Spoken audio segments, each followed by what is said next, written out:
Chapter 6. The Ransom for an Eye. If men strive and hurt a woman with child, so that her fruit depart from her, and yet no mischief follow, he shall be surely punished, according as the woman's husband will lay upon him, and he shall pay as the judges determine.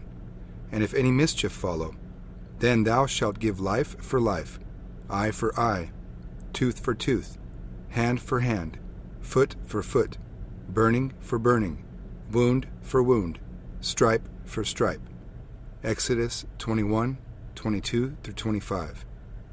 The question must be raised: is the concern of humanists for the brutality shown by the Bible's eye for eye principle misguided?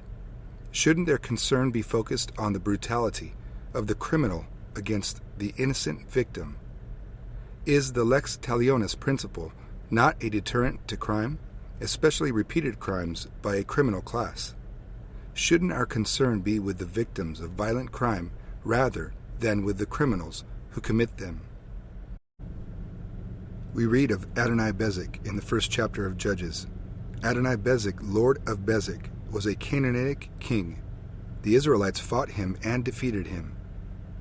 But Adonai-Bezek fled, and they pursued after him and caught him, and cut off his thumbs and his great toes. And Adonai-Bezek said, 70 kings, having their thumbs and their great toes cut off, gathered their meat under my table. As I have done, so God hath requited me. And they brought him to Jerusalem, and there he died. Judges 1:6-7. This Canaanite king's confession reveals that he recognized the justice of the punishment imposed on him by his conquerors. He had cut off the toes and thumbs of kings. Now he had suffered the same punishment. He had removed their anatomical tools of dominion. Now he had his removed. Problems of interpretation. This incident raises some difficult exegetical questions. Was the eye for eye principle literally applied in ancient Israel after the defeat of Canaan? Did Israel's courts really poke out people's teeth and eyes? If not, why not?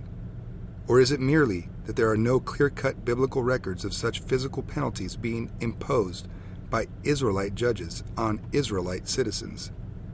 The incident also raises some difficult historical questions. In the Christian West, judges have consistently refused to impose eye for eye physical penalties.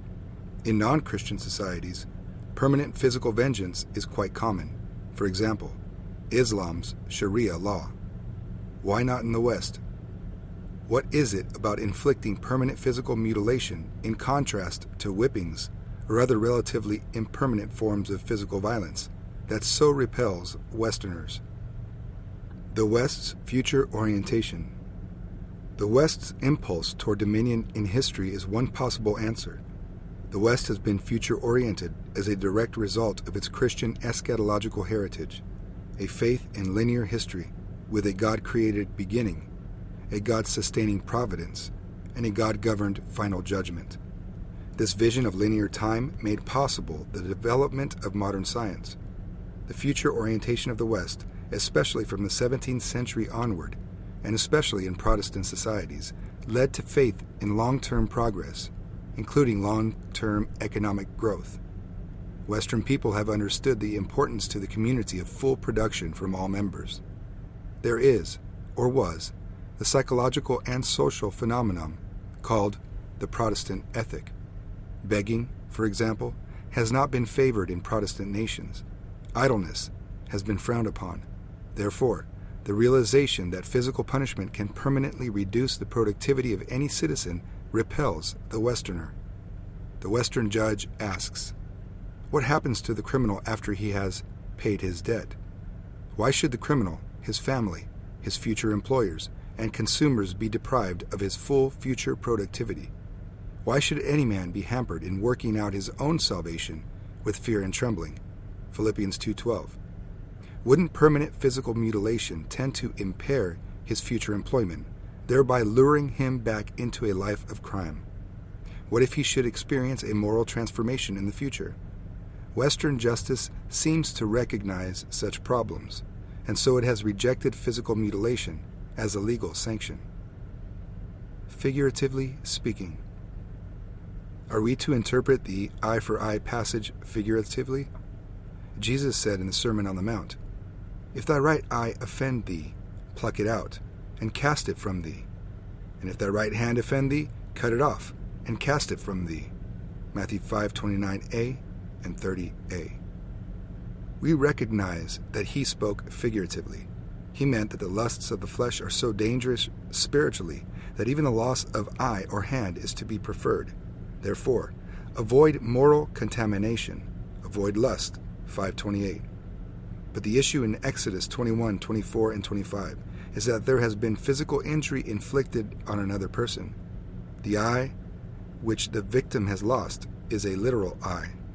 To interpret the eye for eye passage figuratively, because Jesus interpreted eye figuratively in a very different context, is not legitimate.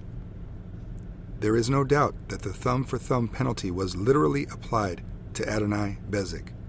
He recognized the justice of the penalty. Permanent physical mutilation is legitimate when applied to one who has committed a crime that has produced the same mutilation in another person. Yet the resistance of Western judges to impose this physical penalty on their own nation's citizens indicates that they have sought other ways to deal with criminals and victims in crimes involving permanent physical mutilation.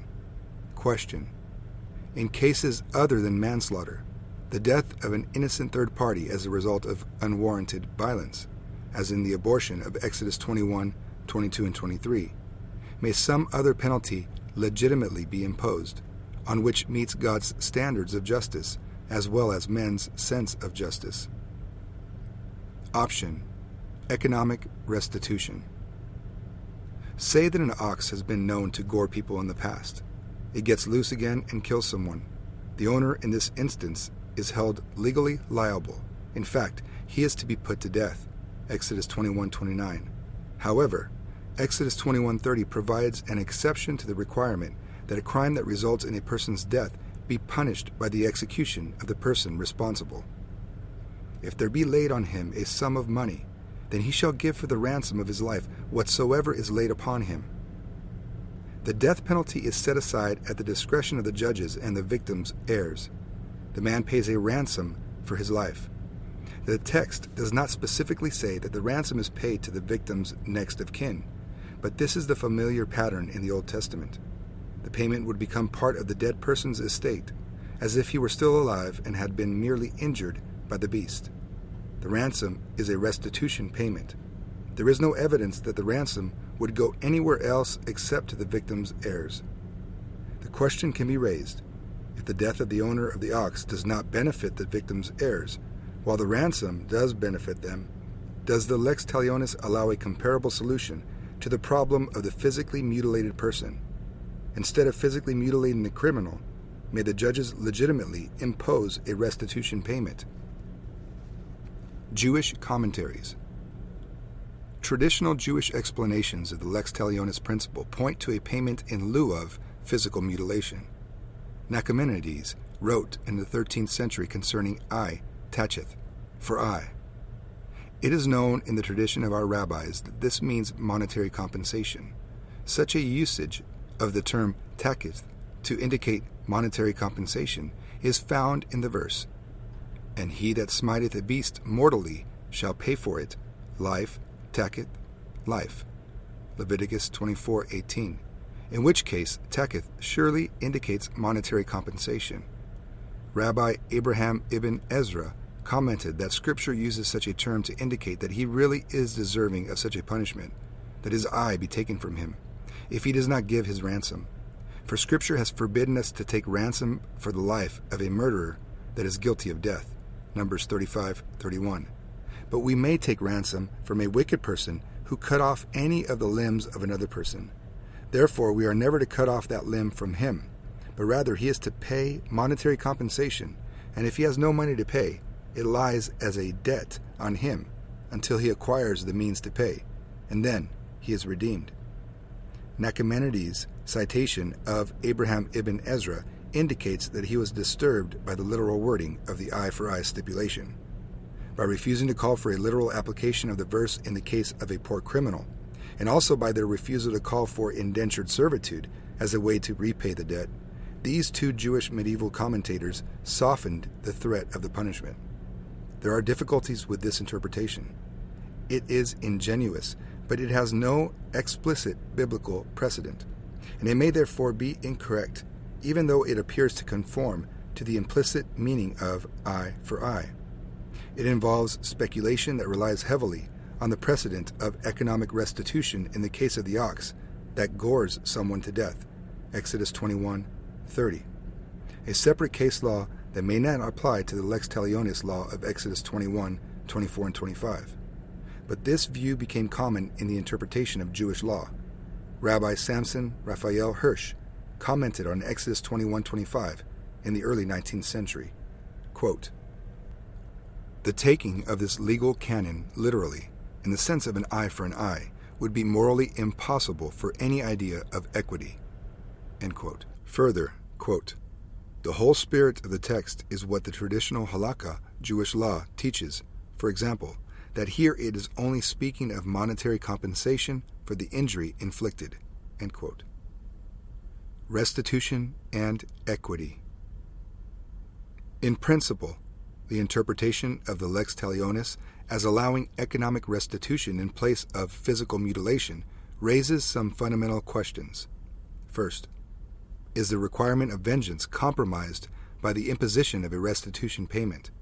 Is there some fundamental aspect of justice or men's sense of justice that should allow a man to buy his way out of an injury that he has inflicted on another person? If so, what is this long neglected aspect of justice? Second, does this law so interpreted lead to class antagonism? What if the criminal is poor? He cannot pay what a rich man can afford to pay. Is it fair to allow a rich man to forfeit only money when the poor man must forfeit his eye or tooth or else become an indentured servant to pay off the debt? Will violent rich people become more careless than violent poor people with regard to injuring others? Are the rich being taught to care less for the law of God than the poor do? If the rich can buy their way out, is society thereby allowing the development of resentment among the poor, who feel that the law is working against them? Is society implicitly subsidizing rich criminals? The most important questions are these. Has the eye for eye principle been abandoned when economic restitution is substituted for physical punishment? Will God honor a society that abandons this literal principle? But what if the economic interpretation of lex talionis is denied? Would the requirement that all criminals pay the full physical price rather than economic restitution really be beneficial to their victims? The victim may need additional capital to compensate for his loss of productivity as a result of the injury. What benefit is it to him the criminal becomes equally hampered physically? Furthermore, there are important social consequences of denying the economic interpretation. What benefit is it to society that two people now will suffer from some physical impairment rather than only one? Is the dominion covenant better fulfilled when two men lose an eye or an arm rather than only one man? After he makes economic restitution to the victim, the criminal can work hard and perhaps regain his lost wealth, but he can never regain a lost eye. Society may benefit more in the long run because of the productivity that the convicted man retains. If he repents and becomes a law-abiding member of the community, his greater productivity increases the wealth of all those consumers whom he will serve as a producer. These questions deserve biblical answers. We can begin to discover answers by examining in detail how the substitution of economic restitution for physical mutilation might work. Establishing a fair payment. Let us begin with the case of a victim who has lost his eye. A partially blinded person could insist on a particular restitution payment from the convicted criminal. He could say to the judges, quote, "Tell that man that he can keep his eye, but only if he pays me 100 ounces of gold." End quote. The judges would then present this option to the criminal: your gold or your eye. If the criminal values his body more highly than he values the economic restitution demanded by the victim, he can pay the money. This is the principle of victims' rights in action. On the other hand, if he values the payment higher, or if he simply cannot afford to pay, then he can forfeit his eye. This is the principle of maximum specified sanctions in action. The criminal could also make payment by selling himself into indentured servitude, with the buyer paying the victim. But perhaps the convicted man would prefer to lose the use of part of his body rather than becoming a bondservant. He could reject the demand of the victim for economic restitution and insist instead on his legal right under biblical law to suffer the same physical mutilation that he had imposed on the victim. The right to punishment. Each of the parties in this judicial dispute has biblically specified legal rights. The victim has the right to insist on the biblically specified maximum physical sanction, eye for eye. He also has the right to offer the criminal an alternative, one which appears to be less severe than the biblically specified physical sanction.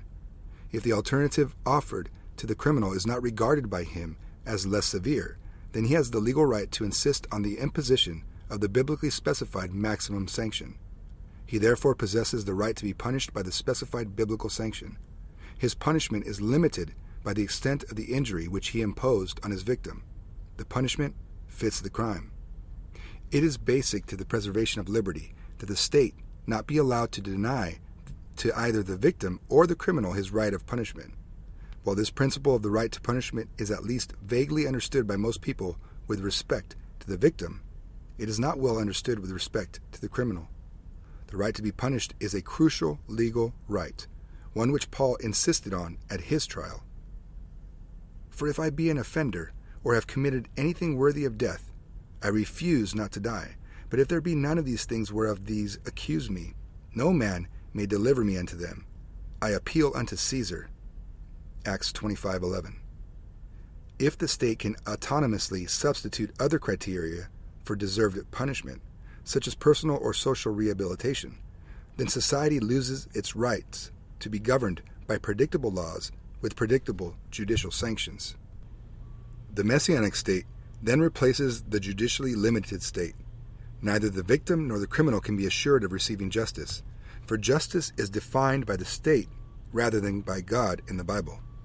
If punishment is not seen as deserved by the criminal, and therefore his fundamental right, then he is delivered into the merciful hands of elitist captors who are not bound by written law or social custom. No one has described this threat more eloquently than C.S. Lewis. Quote, "To be taken without consent from my home and friends, to lose my liberty, to undergo all those assaults on my personality which modern psychotherapy knows how to deliver, to be remade after some pattern of normality hatched in a Viennese laboratory, to which I never professed allegiance, to know that this process will never end until either my captors have succeeded or I grown wise enough to cheat them with apparent success. Who cares whether this is called punishment or not? That it includes most of the elements for which any punishment is feared, shame, exile, bondage, and years eaten by the locust, is obvious. Only enormous ill desert could justify it, but ill desert is the very conception which the humanitarian theory has thrown overboard." End quote. The state represents God in history in his capacity as cosmic judge, Romans 13, 1-7. When a civil government's leaders say that the state represents any other agent or principle, the state has begun its march toward either tyranny or impotence. Either it will bring judgment on men and other states in the name of its deity, its official source of law, or else some other state will bring judgment on it and those governed by it in the name of a foreign deity. Only a rare nation like Switzerland can defend its borders for centuries, and then only by renouncing all thought of conquest in the name of defense and international neutrality. The mark of this transformation of the state is when the state insists on imposing the punishment in terms of the supposed needs of society, meaning ultimately the needs of the state's officers. When the state collects fines for use by the state rather than to pay victims, when it imposes prison sentences paid for by the taxes of law-abiding citizens, and when it insists that every convicted criminal pay his debt to society, then the Messianic state has arrived. God has specified that the victim is his representative in criminal cases, not the state. unless the victim is legally unable to represent himself, in which case the state acts as his trustee. Only if the state is the victim can it lawfully demand restitution. When the state presents itself as the universal victim of all crime, to which is owed universal restitution by criminals and taxpayers alike, it has asserted its own divinity. Benefits of alternative sanctions. The proposed economic solution to the dilemma of the lex talionis offers at least three very real benefits. The first benefit is judicial. The victim has the right to specify the appropriate punishment. This punishment is limited only by the maximum penalty specified by biblical law, eye for eye. The biblical principle of victims' rights is upheld by the judges. If the victim believes that the criminal's act was malicious, and if he wishes to inflict the same damage on the criminal which he himself suffered, this is his legal option. To take this retributive approach, however, he necessarily forfeits all the economic advantages he might have received from a restitution payment from the criminal. He can exercise his legitimate desire for vengeance, his desire to reduce the criminal to a physical condition comparable to his own, but this desire for vengeance has a price attached to it. He is made no better off financially because of his enemy's suffering. In fact, he could be made slightly worse off. He, as a member of the economic community, loses his portion of the other man's lost future productivity, assuming the man cannot overcome the effects of his lost eye or limb. Vengeance in the Bible's judicial system has a price tag attached to it. This inevitably reduces the quantity of physical vengeance insisted on by victims, for biblical civil justice recognizes the judicial legitimacy of a fundamental economic law. Quote, "The higher the price of any economic good, the less the quantity demanded." End quote. The second benefit of this interpretation of lex talionis is also judicial. The criminal who is about to lose his eye or tooth is permitted to make a counteroffer. He has the right to be punished to the limit of the written law, but he also can suggest a less onerous punishment, less onerous for him, but possibly more beneficial to his victim. He can legally offer money or services in exchange for the continued preservation of his unmutilated body. The system puts him in the position of being able to pay in order to retain his limbs. He places a price tag on his body. This price tag makes it costly for the victim to pursue an emotion which, had there been no crime, would be called envious, the desire to tear another person down, irrespective of the direct benefits to the person who is envious. But because there has been a crime, envy is legitimate in this case. It must be understood that getting even with a convicted criminal is a legitimate goal for the victim of a crime. God eventually gets even with Satan and his followers who have sinned against him. He pulls them down from their positions of power and influence. This process of pulling Satan down began with Jesus' ministry, an event which was manifested by the power of his disciples. "And the 70 returned again with joy, saying, Lord, even the devils are subject unto us through thy name. And he said unto them, I beheld Satan as lightning fall from heaven. Behold, I give unto you power to tread on serpents and scorpions, and over all the power of the enemy, and nothing shall by any means hurt you." End quote. Luke 10:17-19. The victims of violent crime are in an analogous position with God, innocent people who deserve to be avenged. But grace still abounds in history, so the criminal is allowed to make a counteroffer to his victim, just as the sinner can make a counteroffer to God. The third benefit of this interpretation is social. The integrity of the legal system is upheld in the eyes of all the nation.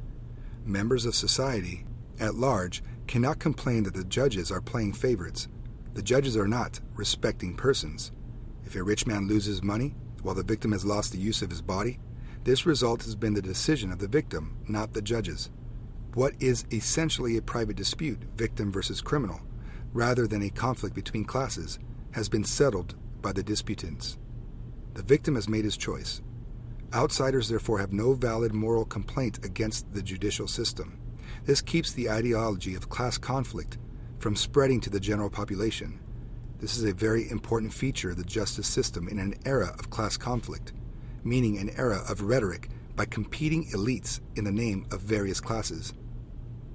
Insurance for criminals? Should the victim be denied the option of specifying the form of vengeance? Does it thwart justice to set up a judicial system where a rich criminal can offer to buy his way out? Worse, what if his rich insurance company can offer to buy his way out? If criminals could escape the likelihood of physical violence by means of monetary restitution, they might start buying insurance contracts that would enable them to escape the economic penalty of inflicting physical violence. This could be regarded as licensing criminal behavior. No one is going to co-insure another man's eye with his own eye, but the public has already set up co-insurance for monetary claims. Thus, by allowing economic restitution for crimes of violence, criminal behavior might be made less costly to the criminals. One answer to this objection is that insurance companies are unlikely to insure a person from claims made by victims if the man is a repeat violator. The risk of writing such contracts is too high. Private insurance contracts are designed to be sold to the general public and to keep premiums sufficiently price competitive. Sellers exclude people known to be high risks. Low-risk buyers do not want to pay for high-risk buyers. Furthermore, insurance policies often specify that the coverage is for civil damages rather than criminal acts. This is true of most automobile insurance policies. Policies specify exactly what is to be covered. The famous insurance industry principle of the large print giveth, but the fine print taketh away. Policies actually designed by criminals to co-insure would be extremely unlikely. Violent criminals seldom think ahead. They do not work well with others. They are essentially antisocial people. A system of insurance company-subsidized crime could not last very long without government financial aid. The auction for human flesh. By allowing the substitution of an economic payment for actual physical disfigurement, the judges unquestionably do authorize an auction for human flesh. If a convicted criminal is allowed to pay the victim in order to avoid physical mutilation, he is participating in an auction. Such an implicit auction may sound crass, but so does poking out an innocent person's eye. So does all criminal behavior. Covenant-breaking men may not like to think of criminal behavior in such terms, but this is what the Bible teaches. Sin is the evil, not economic restitution. We begin our economic analysis of this auction process with a consideration of the victim. Let us assume that he has lost his eye. He tells the judges that he wants to see the other man's eye poked out, just as his was. He offers the criminal no choice between mutilation and restitution. Because the victim initially offers no alternative sanction, the criminal is then allowed to make a single counteroffer if he wants to. Assume that he makes this counteroffer: 100 ounces of gold instead of losing his eye. Perhaps he is a skilled craftsman who needs both eyes. Perhaps he fears disfigurement. In any case, he places a high premium on his eye. He bids 100 ounces of gold to retain it. Once the victim receives an offer from the criminal, he may change his mind about his commitment to seeing the criminal disfigured. Perhaps he did not suspect that he could get this much money from the criminal. Perhaps his wife has seen the wisdom of taking the money. He may conclude that he would much prefer 100 ounces of gold to the joy he would receive in seeing, with his remaining eye, his enemy brought low. After all, seeing his enemy part with 100 ounces of gold is also seeing him brought low, and the event brings other benefits, such as all the pleasures or security the 100 ounces of gold can buy. So he accepts the counteroffer.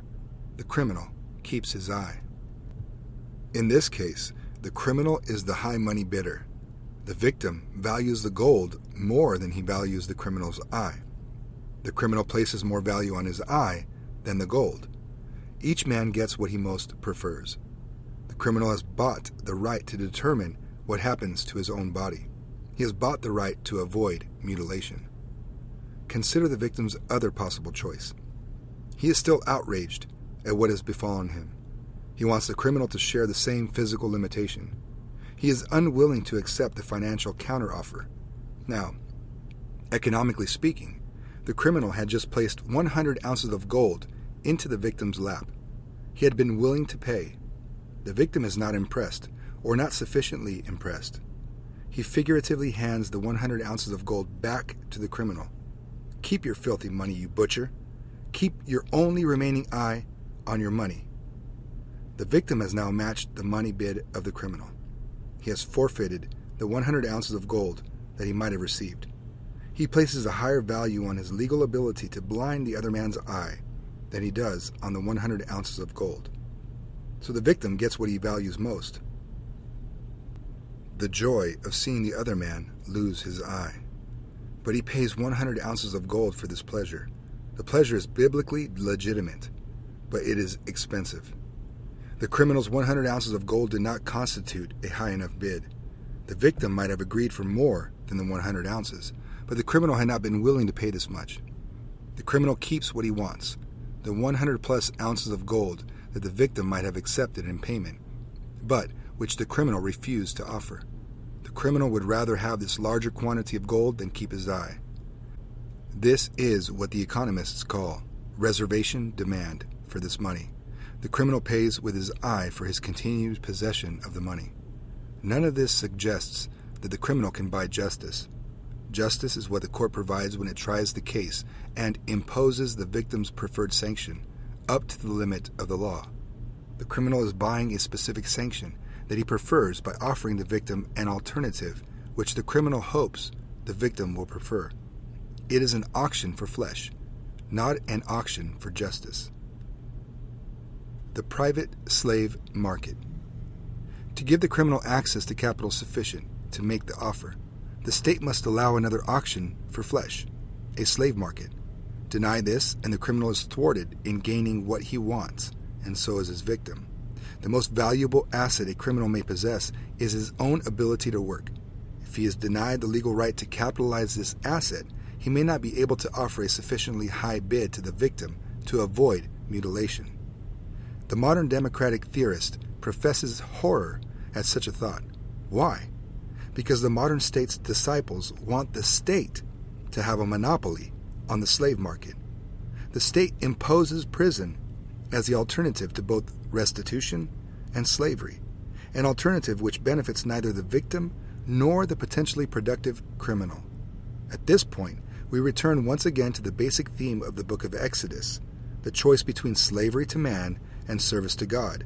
It is therefore the question of representation. Who is represented by the state, God or autonomous man? When autonomous man is represented by the state, then tyranny or impotence is the result. Autonomous man seeks to enslave others, for he seeks to imitate God, just as Satan imitates God. The state becomes the primary agency of this enslavement process. It should not be surprising to learn that the call for the abolition of chattel slavery in the United States began in the 1820s in the Northeast, where the new state prison systems were also being implemented. Slavery may seem brutal. The lex talionis also may seem brutal. Judicially unregulated violence is more brutal. Injustice in the face of crime is more brutal yet. The high penalty imposed on the convicted criminal is intended to impress the criminal, potential criminals, and all ethical rebels of the majesty of God's law, and the high price God will impose eternally on those who break it. This no doubt repels the sense of justice of covenant breakers, but God is not concerned about the ethical sensibilities of covenant breakers. He is concerned primarily about His own majesty, which is reflected in His law, including the penalties imposed on those who transgress its provisions. Technological progress and restitution. With the advent of modern technology, it might be possible for the victim to secure a replacement eye. He might demand an operation, with the criminal's eye being transplanted as a replacement, or an exchange might be set up. The criminal's eye goes to an eye bank in exchange for an eye that might be more compatible biologically with the victim's eye. Alternatively, the judges could allow the criminal to pay for an operation for the victim and give the victim an additional payment equal to the value of the operation. The criminal would lose the money, but the victim would see again. This sort of economic resolution to the problem of eye for eye standard is ideal. The victim gains what he had lost, and the criminal pays for it, plus restitution for the victim's pain, fear, and trouble. The technological advances brought by Western and initially Christian civilization make possible the best solution for both parties, namely, the restoration of the injured man's sight, but at the expense of the criminal. The technological progress that would be brought by a thoroughly Christian civilization would make possible a better set of options for both victim and criminal. The more faithful society's commitment to enforcing God's law, the more rapid the technological progress is going to be. Limiting one's original demands. The threat of actual physical mutilation for the convicted violent criminal will always be present in a biblical legal order. The victim has lost his eye or tooth. The criminal deserves to lose his. But few criminals would sacrifice an eye if they can make restitution in some other way. They might sacrifice a tooth, but not an eye. The victim can legitimately demand the removal of the other man's eye. There's not much doubt that he would prefer a large cash settlement to help him recover his lost productivity and forfeited economic opportunities. He might even be able to get a new eye through surgery. The rich man is allowed to buy his way out, but only at the discretion and direct economic benefit of the victim. On the other hand, the victim can demand his pound of flesh, but only by forfeiting the money that he might have been paid. What if the victim is really vindictive? What if he demands 1,000 ounces of gold for the other person's tooth? In all likelihood, the criminal would prefer to forfeit the tooth. Under this kind of judicial system, the victim must estimate carefully, in advance, just what the convicted person might be willing and able to pay. There must be no fallback position after the victim submits his pair of demands to the judges: physical mutilation or a specified financial restitution payment. Under a biblical system of economic substitution, the victim would be required by the court to specify the minimum amount of money he would be willing to accept in exchange for not having mutilation imposed on the criminal. The victim would not be allowed to present a false estimate about how much restitution he would be willing to accept. This would be false witness or perjury. He could not come back a second time after the criminal had refused to pay the 1,000 ounces of gold and say, "All right, I'll accept 500 ounces of gold instead of his tooth." By lowering his demand, he would be admitting that his initial offer had been higher than his minimal demand. In short, the injured victim must know in advance that by making an excessive initial financial demand, he might price himself out of the market. He therefore has to be reasonable if he is really after money. He might wind up with nothing except the pain and disfigurement of the criminal as his reward. He must ask for less money in order to increase his likelihood of collecting anything. The judges would present the victim's specified choices to the criminal, and the criminal would have the option of refusing to pay the 1,000 ounces. The judges would then have the physical penalty imposed. The man condemned by the victim to permanent physical mutilation would have the option of making a counterproposal if the victim had offered no option to mutilation. The victim could then consider it. Again, the criminal would be allowed only one offer. If the victim still says no, and the criminal then makes a higher offer, he can be presumed to have given false witness when he made the first offer. By limiting the victim to presenting the criminal with only one set of options, and by giving the criminal the opportunity to make a single counteroffer only when no alternative option has been offered by the victim, the judges can obtain honest offers from the beginning. The court would allow only one form of second chance bids. If the criminal is unwilling to pay the victim the money payment demanded, but he is willing to pay in some other way than money, he would have the opportunity to present the alternative or group of alternatives for the victim to choose from. But if the victim turns this counteroffer down, the criminal will then have to undergo mutilation. He is governed by the equivalent rule that governs the victim: honest bidding. He offers his highest price or best bid. If it is rejected, he must suffer the physical consequences. The authority of the judges. The integrity of society's covenantal civil judges is fundamental to the preservation of social order. The Bible warns rulers and judges to render honest judgment. They are forbidden to take bribes, although it is not forbidden for righteous people to offer bribes to corrupt judges. Judges are to render honest judgment because the Bible requires it and because God requires it, not because it is made personally profitable for them to do so. When citizens distrust the judicial system, a fundamental weakness exists in the society. Bribes are a sign of such weakness and distrust. The judges establish the initial penalty payment in the case of a notorious ox that has killed a person. Exodus 21:30. What about in the case of the crime of mutilation? Shouldn't the judges set the penalty? In the case of a non-injurious, accidental, premature birth caused by another man's violent behavior, the husband establishes the penalty, and the judges then impose it. If men strive and hurt a woman with child, so that her fruit depart from her, and yet no mischief follow, he shall be surely punished according as the woman's husband will lay upon him, and he shall pay as the judges determine. Exodus 21:22. This implies that the judges can overrule the husband if the penalty is thought by them to be excessive. The authority of the judges is supreme in this case. If it is true that the Bible requires the judges to assess the penalty in the case of bodily mutilation, just as they do in the case of criminal manslaughter, the owner of the notorious ox, then they must make the decision: economic restitution or physical restitution. Both are legitimate forms of vengeance. Both are true forms of restitution.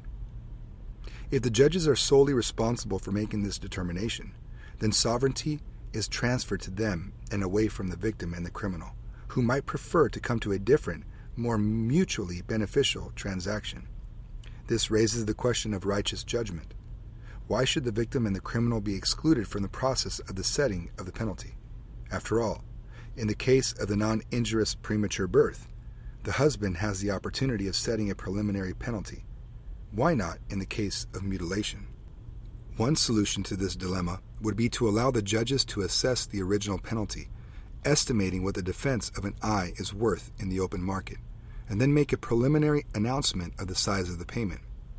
Then either of the two contending parties can make a counteroffer, which the judges would accept if both parties agree. In this way, the authority of the law would have a visible manifestation, ruled by the judges, but the type of restitution could be modified at the discretion of the affected parties. It would be analogous to parents making an arranged marriage. Either of the two children can legitimately protest and refuse the other, but initiating the marriage would be the right of the parents. It is important that collusion between the judges and either the victim or the convicted criminal be prevented. To help prevent such collusion, dual rights are established: the right of the victim to demand different restitution from that set by the judges, and the right of the criminal to make a counteroffer to the victim when he receives notice of the judge's initial proposal. There's another factor to consider. Economic value is both objective and subjective. The judges are required by God to attempt to assess the cost to the victim as well as the cost to the criminal, but they may make a mistake. There is no scientifically or theoretically valid way for judges to assess the comparative costs of injuries, since these costs are based on other people's subjective utilities. For example, if either the victim or the criminal is a right-handed skilled craftsman whose hand is his calling, and he has lost or is faced with the threat of loss of his right hand, the penalty is not easily fitted to the crime. Say that the victim has lost his right hand and he is the craftsman. The criminal is a left-handed lawyer whose right hand is seemingly less crucial to him than the right hand of the victim. Is the loss of the criminal's right hand really a case of hand for hand? How can the judges determine what is a really comparable penalty? Hasn't the victim suffered far greater loss? Of course, the reverse could be true. A left-handed lawyer loses his right hand, and the criminal is a right-handed craftsman. Is the physically identical penalty really comparable in terms of the costs to each person? The system in operation. Consider a hypothetical case. A criminal is convicted for having mutilated another man's hand. Let us consider three possible outcomes. First, the judges determine that the criminal should lose his hand. Why would they impose this penalty? Because the criminal is a known brawler. He used a weapon to bash a victim's hand, making it permanently useless. The judges decide that the best thing for society would be for the criminal to have his hand bashed into uselessness or amputated, so that he could not easily repeat the offense. The victim at this point might prefer economic restitution. The brawler also might be willing to pay to keep his hand. In such a case, the judges would be placing their perception of the public's need for future social peace above the economic needs of the victim. The victim would have the option of asking for a different kind of punishment. The victim may want money, so he appeals the decision and demands monetary compensation. The judges then go to the criminal. Is he willing to pay the victim the proposed monetary restitution? The criminal has three choices: pay the money, accept the judge's original penalty, or offer a third proposal to the victim. If the criminal turns down the request of the victim to be paid, and if the victim rejects the criminal's counteroffer, then the judge's original sentence would be carried out. He would lose the use of his hand. Second, the judges impose a monetary penalty that is too low in the opinion of the victim. He demands more money. The criminal has a new set of choices: pay the higher penalty, make a counteroffer of something other than money, or lose his hand. He no longer has the option of paying the original penalty established by the judges. The victim has overruled the judges on the question of the appropriate monetary penalty. Third, the judges impose a monetary penalty. The victim is outraged. He believes that the criminal should lose his hand, just as he lost his. The judges then go to the criminal. You must lose your hand, the victim says. Do you wish to offer the victim more money than we determined originally, or offer something other than money? The criminal makes his decision. If he decides to offer more money or another non-monetary option, he has only one opportunity to persuade the victim. If the victim refuses to accept the counteroffer, the criminal loses his hand. By allowing the victim to demand different compensation, money, or service rather than physical mutilation, or more money than the judges have imposed, or physical mutilation rather than money, the proposed restitution process allows subjective value to assert itself. The victim determines whether or not the judges have really offered him what his loss is worth to him personally. If he thinks he is being cheated, he can demand that his enemy pay more or suffer the same physical loss. The criminal also has the right to substitute the loss of an appendage. If the judges determine that he should lose the appendage, rather than pay what he believes is an excessive economic demand by the victim, if the demand is higher than the judges originally set. The Bible does not anywhere indicate that the criminal has any legal, formal ability to overturn the final decision of the highest civil court of appeal.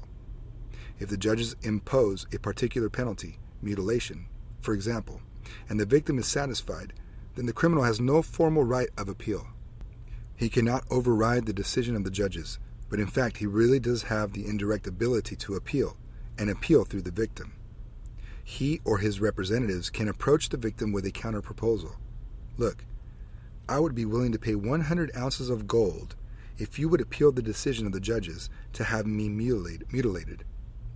If this is satisfactory to the victim, he then appeals the decision, and the criminal agrees to the new terms of restitution. The judges are not allowed to overturn this mutually agreed-upon form of restitution. If the court sets an economic penalty and the victim agrees, the criminal still has a legal, formal ability to substitute his own mutilation for the economic restitution. He can demand the explicit physical sanction of the law, lex talionis. This means that the law upholds his right to demand the punishment specified by God. Bargaining is legitimate, but both the victim and the criminal can insist on the specified penalty. If the victim insists on physical mutilation, the criminal has no choice. If the criminal insists on physical mutilation, the victim has no choice. Bargaining, however, is likely. By establishing the three-way system of establishing penalties, judges, victim, and convicted criminal, the judicial system receives a means of making objective approximations of the inescapably subjective eye-for-eye standard, subjective to both victim and criminal. By permitting subjective estimations of loss by both the victim and the criminal, the judges find a way to offer compensation to the victim that he believes is comparable to the crime. The criminal, however, is allowed to counteroffer a different economic form of restitution penalty if he believes that the cost of a physical penalty is too high. Conclusion. My discussion of the possible outworkings of the eye for eye passage should not be understood as the last word on the subject. It is, however, a first word. I want readers to understand that the biblical justice system is just, workable, and effective. The lex talionis should not be dismissed as some sort of peculiar juridical testament of a long-defunct primitive agricultural society. What the Bible spells out as judicially binding is vastly superior to anything offered by modern humanism in the name of civic justice. The problems in dealing with the actual imposition of the lex talionis principle are great. The history of the people of God testifies to these difficulties. We have few, if any, examples of Christian societies that have attempted to impose the eye for eye principle literally. The basic principle is clear. The punishment should fit the crime. By allowing the victim to demand restitution in the form pleasing to him, and by allowing the criminal to counteroffer something more pleasing to him, the penalty comes close to matching the effects of the crime, as assessed by the victim.